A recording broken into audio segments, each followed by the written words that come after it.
Hey, thanks for tuning into my podcast. This is Big Head on the Block, hosted by me, Tim Henderson, aka Big Head.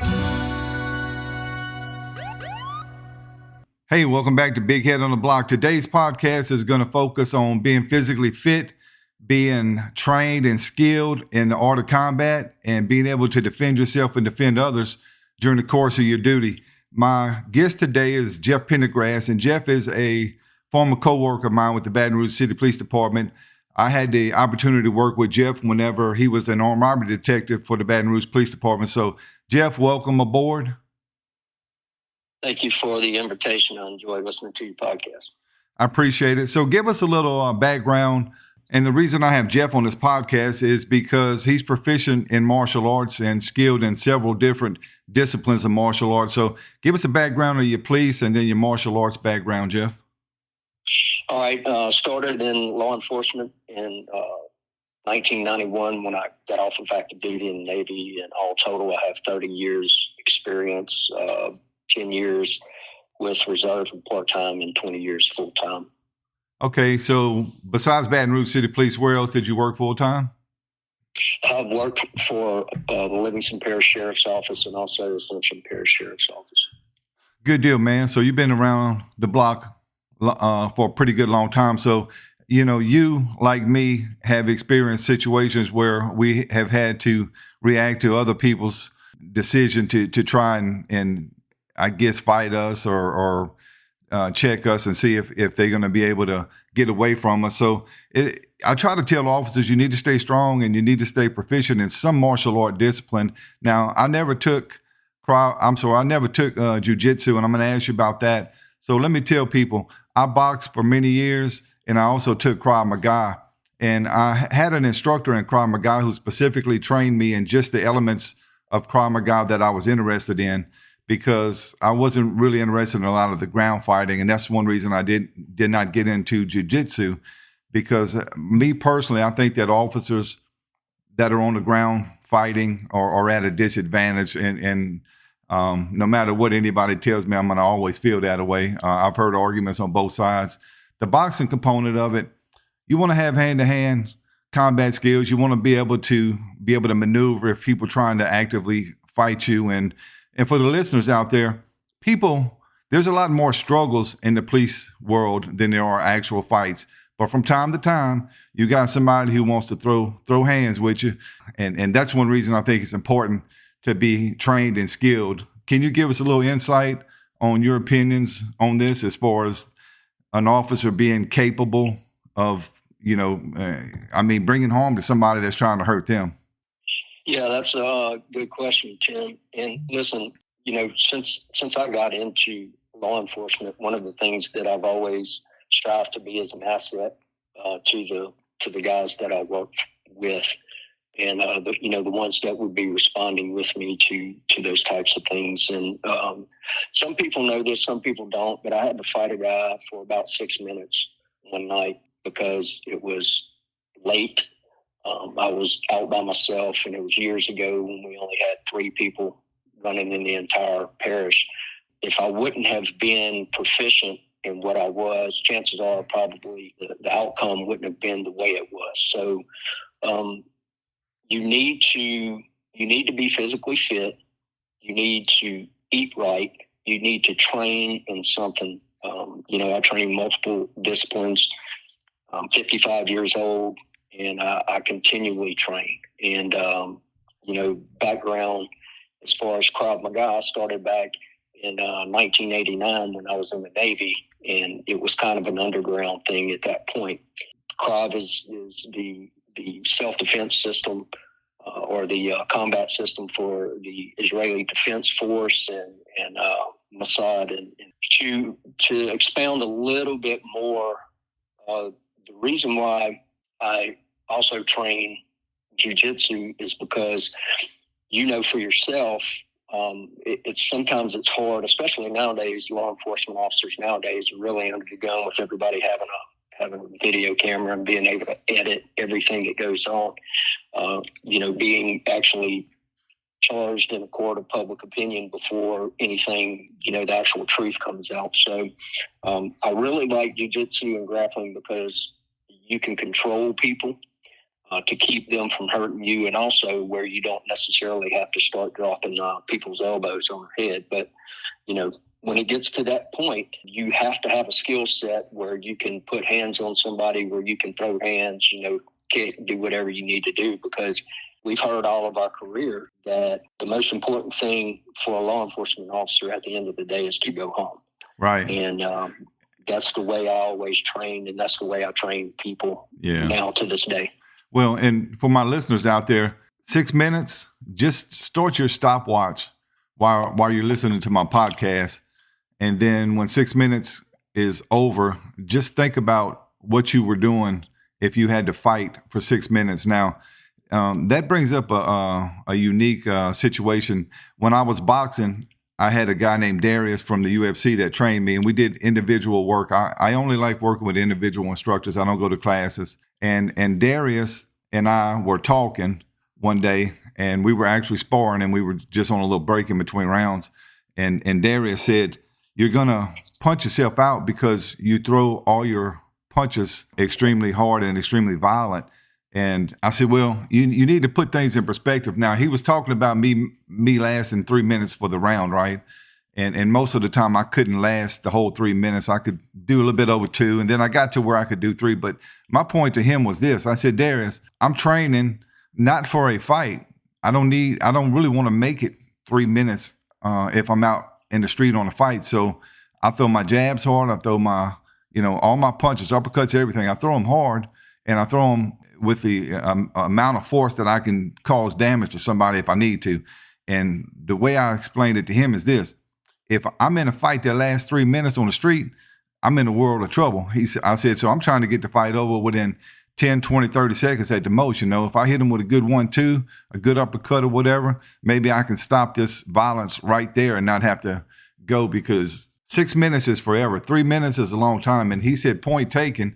And I said, but given that circumstance, what I did is I recreated my mindset to be able to fight, but also to be able to conserve energy and last longer. And that really helped me out. So I wasn't always throwing maximum force punches. I would bounce around a little bit. I'm not bounce around like a little youngster, but you know what I mean? I'd bounce around the ring, and I was able to keep him at bay. So it kind of gave me a little added advantage if a fight went for an extended period. But let me tell you about my Krav instructor and give me some insight on this. So my Krav instructor, he was also a master in Taekwondo, and he was really good at showing me how to knock people's punches down and kind of get away from a situation without having to extend a lot of energy and let them kind of punch themselves out. So I learned techniques from both of them that were really useful. But the one technique I learned is how to, like I said, how to allow them to punch themselves out. Even if I'm striking and I see them getting tired, then I was able to manage 2 or 3 minutes without even losing my breath, I guess. So it's important to know offense and be strong, be powerful, be violent to the point. But it's also good to have some experience where you can just survive for a little while until your backup gets there or until you catch your breath. Can you tell me a little bit about that? Because I'm sure you've been in fights where the 6-minute fight, I'm sure you was pretty much out of breath by then. Yeah, I mean, it was that particular event, and thankfully that's the only one that I ever had like that. After about 30 seconds, 45 seconds, the fight really, it was just more about me controlling him. And the guy was short and very, very stocky, very powerful. So I was able to just kind of control him. You're absolutely correct in, on the side of, I want to be able to eliminate somebody's will to fight as fast as I can. And that's how I teach. I teach a lot of movement, but I also teach, whenever you have to hit, you hit with the purpose to knock their soul out of them. Right. You want that person's will to fight to shut down as fast as you can. And listen, and everybody says on the streets, but I'll say this: people that are not accustomed to fighting professionally are, being in a ring or being in a cage and training day after day after day after day, most of the time that fight is going to go about 20 to 30 seconds. And then if, just like you said, if you can stay away from that initial onslaught, you have a very good chance of surviving that encounter with the least amount of damage to you. And, especially from a law enforcement standpoint. Yeah, I got in a fight with a guy, and luckily, and I'm not bragging, man, because, I can go out and get whooped tomorrow, but luckily I never came out on the losing end of a physical fight while I was a cop. And that neither did I. Yeah, and that's something that I'm really happy about because, getting knocked down. I've seen cops get knocked down, get knocked out, man, and luckily that didn't happen to me. But I remember one occasion, I didn't remember till just now. I had a fight with a guy. It was me and another officer. We ran to catch this guy, and I expended a lot of energy running because I'm not a runner. And by the time I got to him, he was young, probably 20 years old. He was about 6'3", which is about my height. But he was very athletic. I was 260, heavy muscles. He was lean body, and he was doing pretty good, honestly. And finally, I was able to get him subdued. And another officer showed up and actually handcuffed him. I had him on the ground, pretty much incapacitated. But the officer showed up and handcuffed him for me. And I asked him, I said, "Bro, handcuff him, bro. I can't breathe." I literally, at the scene, had to take off my shirt and my vest because I had expended all of the breath that I had in my body making it to that point, man. That's the first time I had experienced that. And I think Chief Dabney, when he was in the training academy, mentioned it one time about how once you deplete your cardio, and I don't remember exactly how he said it, but it made sense. Once you expend a lot of cardio, your power is going to decline more and more and more the longer you go. And I felt like that was occurring at the time. So, for those out there that's learning how to fight, make sure you're keeping your cardio up also. So just to kind of expound on that, what happens is you have two different, autonomous nervous systems in your body, the sympathetic nervous system and the parasympathetic nervous system. So what happens is anytime you get into the situation that the fight is imminent, you have an SNS dump, which means that your adrenaline spikes, you are keyed up, you're ready to either fight or to run. And that's how almost every human being on the planet is designed. And so you have about a 30 to 45 second window, which goes back to what I've said previously, that most fights out in the street usually don't last more than about 30 seconds.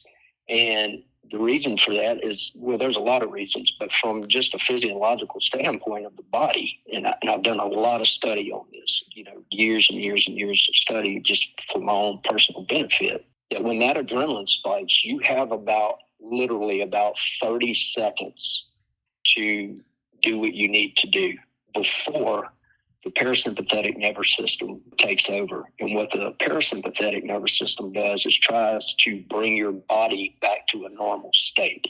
So you get the spike of adrenaline, PNS kicks in, and then in about 30 to 45 seconds, everything that you had to fight to end that fight, now your body is trying to get blood back to your small muscles. It's trying to get blood back to your eyes, to your ears, the things to bring you back to a normal condition.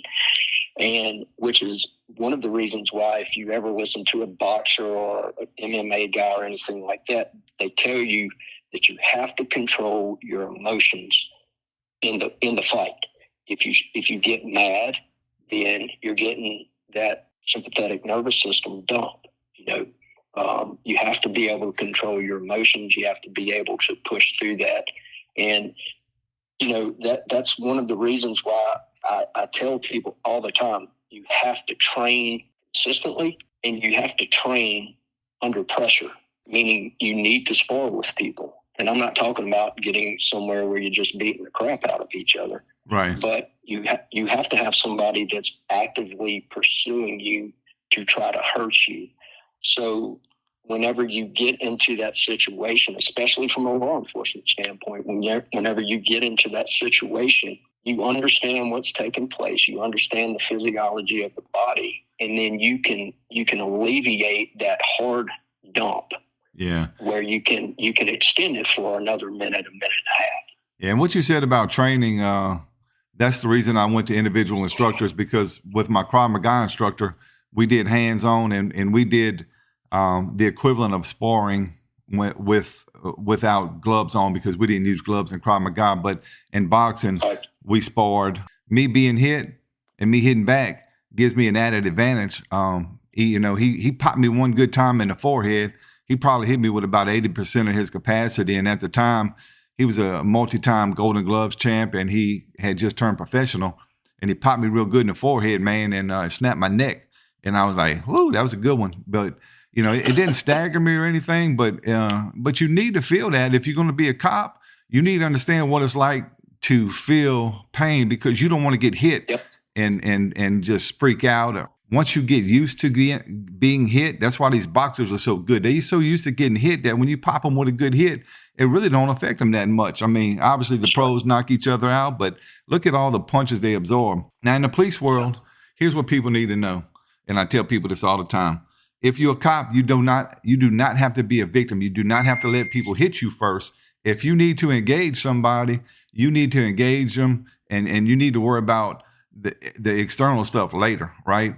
Don't let yourself be hurt because you're worried about media attention or whatever. You know your policies, you know your procedures, you know that you have the right to defend yourself.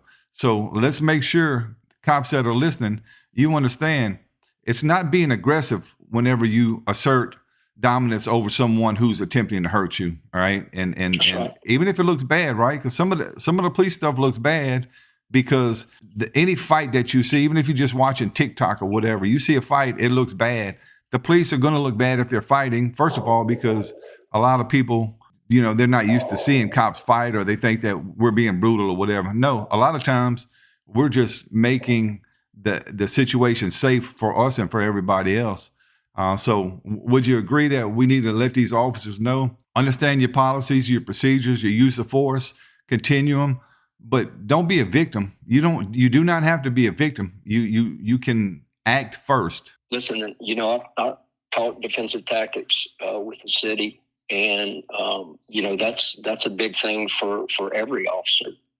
Understand what your policy and procedure is, what the use of force continuum is, and also understand this, that at some point, whenever it becomes defensive resistance to an actual act of aggression towards you, then at that point, all bets are off. And as a law enforcement officer, as a police officer, especially young guys, you need to get with people that understand, how to articulate a fight.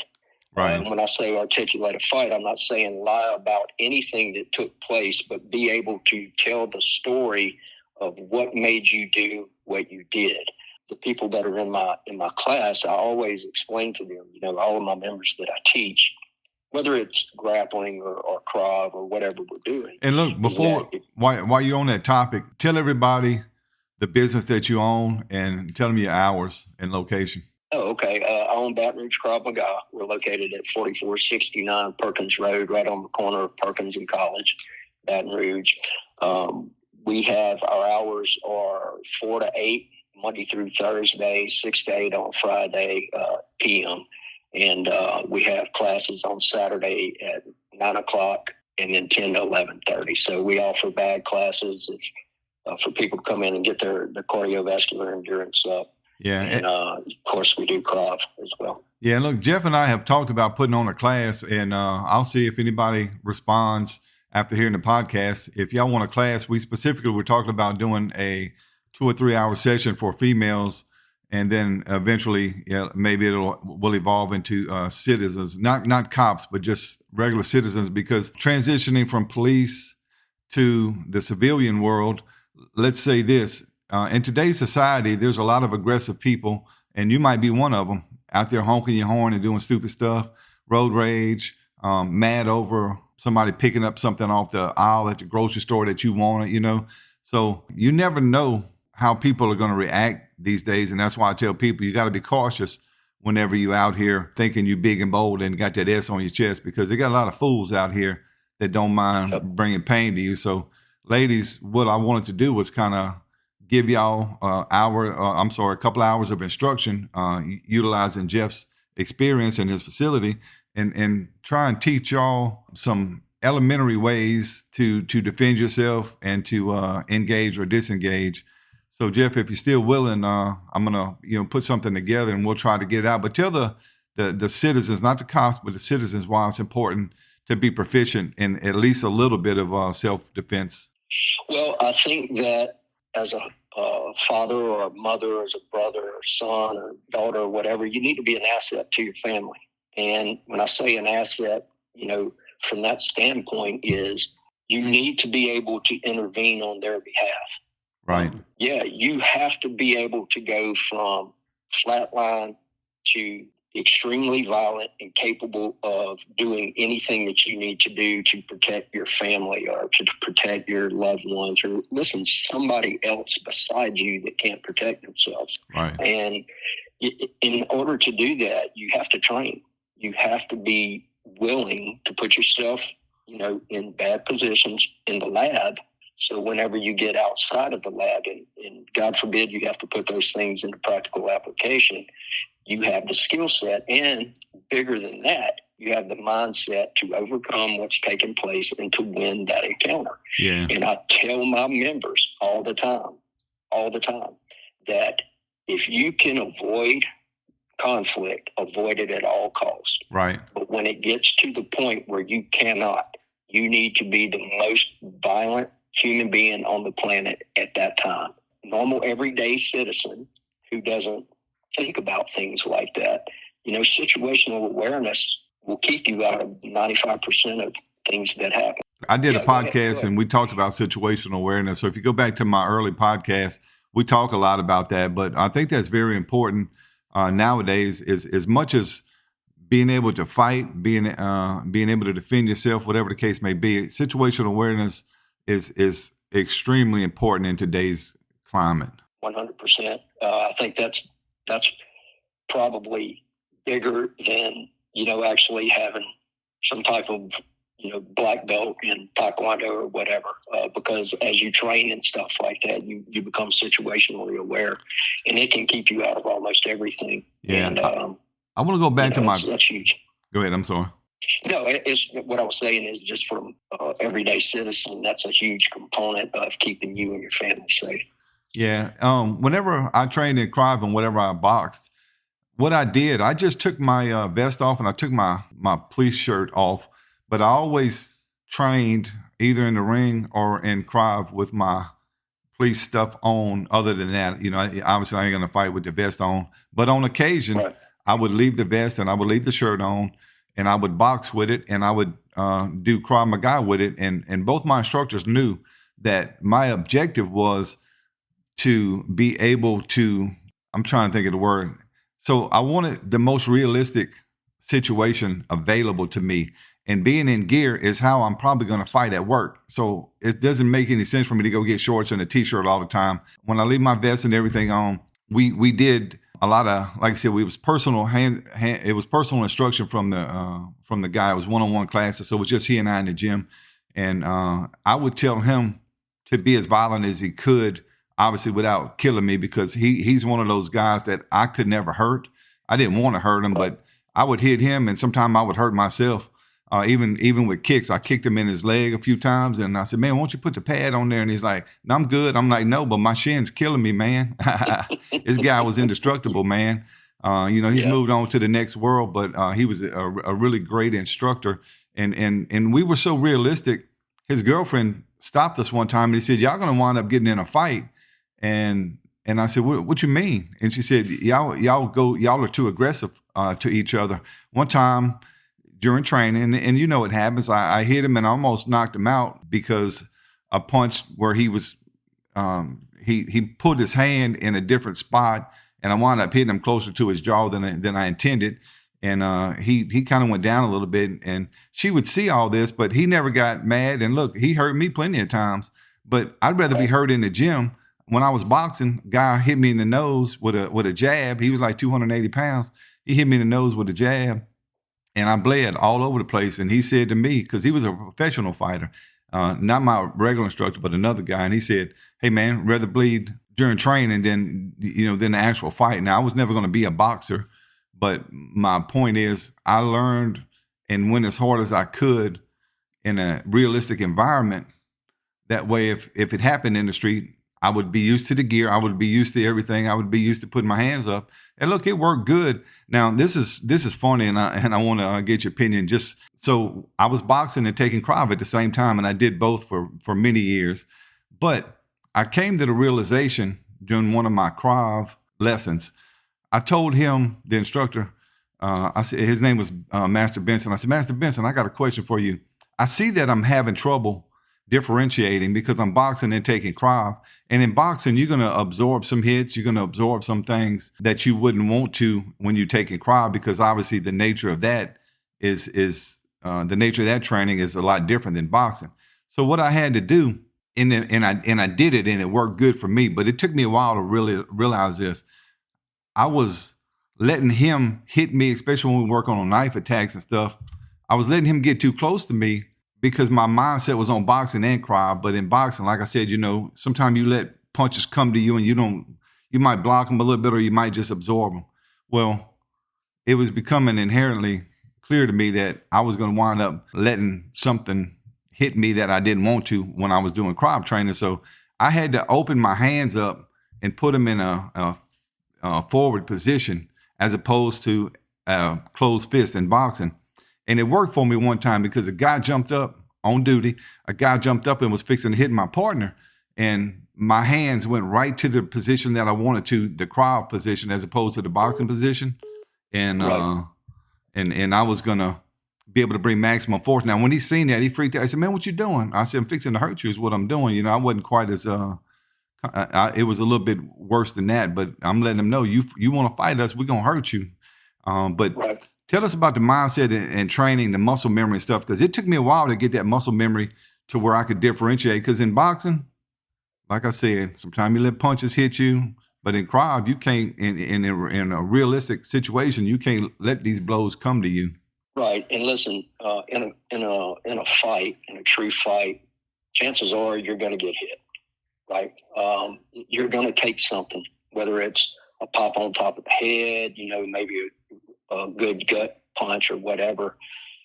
You made a comment earlier about, doing the stuff in the gym. So when it came, to on the street, that you were good to go. And that's my mindset. I want to fail in the gym. And by failing, I mean, I want to see what techniques work for me, what techniques do not work for me, because I'm going to tell you. Yeah, your vulnerabilities, people, right? Your vulnerabilities. Yeah. You need to know where what you lack, and so you can enhance that skill set. Right. And listen, size matters, strength matters, age matters, your sex matters, what you ate last night matters, how much sleep you got matters, what you're dealing with from a personal standpoint matters. All that stuff matters during a conflict. Okay. Yeah. Anytime that you have to engage somebody physically, all that stuff matters. And that's how I instruct, that's how I teach.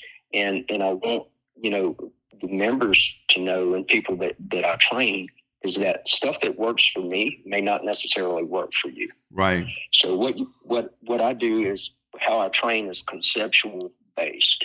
This is a concept that I look at, and we build a spider web. We go with a basic defense to a punch or a kick or, God forbid, being on your back.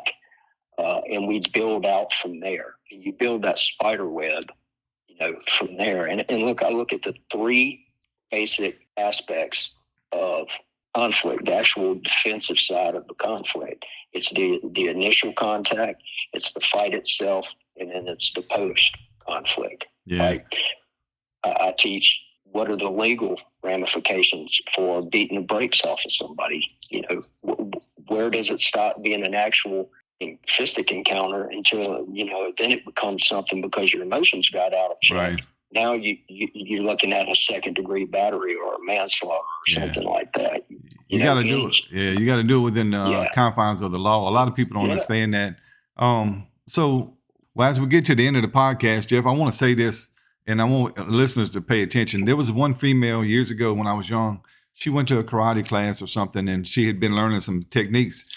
And I want you to comment on this. Just give me a quick answer, but I want you to comment on this. She said, "Put your hands on my shoulder, and I'm going to do this move that I learned in karate." And I did, and I didn't hold her. She was, when you talked about size and gender and all that, she was about a 110-pound female. She was kind of tall, but not real tall. She put her hands on I put my hands on her shoulder, and she did a move. I was barely even holding her, and none of her technique worked.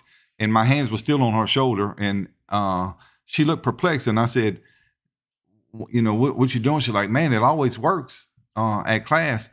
So y'all need to understand, when y'all taking these classes, the instructor's gonna let you win sometime, but you have to train more realistically. So instructors out there, especially when you're teaching these young girls, make sure that a little resistance is put into it, right? Because this girl, she was shocked, man.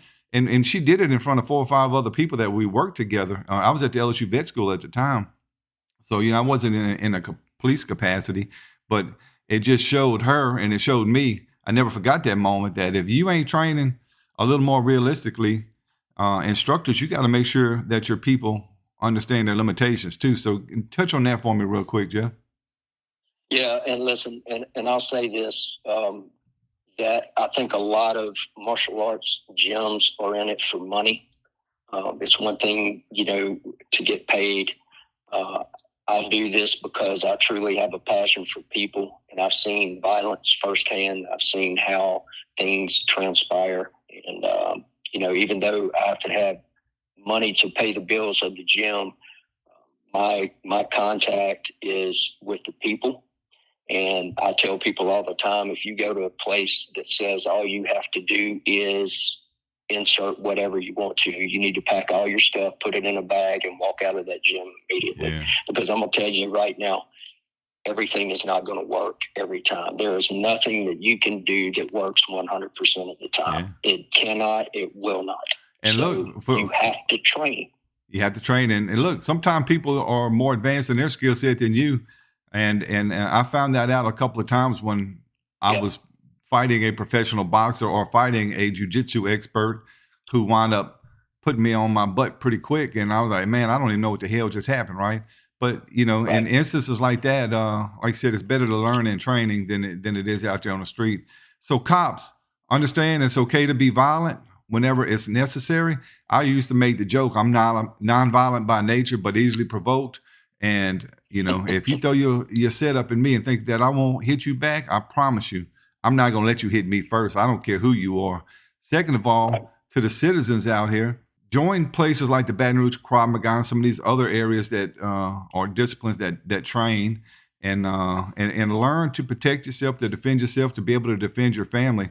And don't look at it from a liberal mind point. A lot of people say, being aggressive. No. The more skills you got, the less aggressive you have to be, because you have a confidence, right, Jeff? You have a confidence in yourself that I'm capable, so I don't need to even actually engage this person physically, because I know that if it continues, I'll be able to. Would you agree with that?